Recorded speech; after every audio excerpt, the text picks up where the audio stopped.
আওয়ামী লীগ ছাত্রলীগকে ঠেকাতে রাজপথে নামার হুঁশিয়ারি দিয়েছে ছাত্র শিবির। তারা বলছে, আওয়ামী লীগ এবং নিষিদ্ধ ছাত্রলীগের বিচার না হওয়া পর্যন্ত রাজপথে থেকে তাদের দমন করা হবে।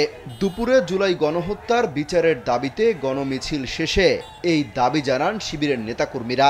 জুমার নামাজ শেষে বাইতুল মুকাররমের মসজিদ প্রাঙ্গণ থেকে মিছিল নিয়ে শাহবাগ আসে ইসলামী ছাত্র শিবির। মিছিলে নেতৃত্ব দেন সংগঠনটির কেন্দ্রীয় সেক্রেটারি জেনারেল নুরুল ইসলাম। তিনি বলেন, জুলাই গণ অভ্যুত্থানের ৬ মাস পেরিয়ে গেলেও এখন পর্যন্ত আওয়ামী লীগের বিচার নিশ্চিত করতে দেখা যায়নি।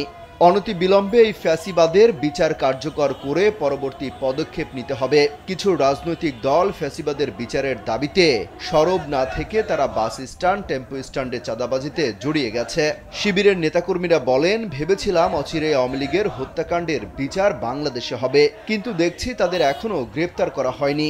ছাত্রলীগ, যুবলীগের সন্ত্রাসীরা এখনো মানুষ হত্যা করছে। আওয়ামী লীগের বিচার নিশ্চিত না হওয়া পর্যন্ত কাউকে কোনো ছাড় দেওয়া হবে না।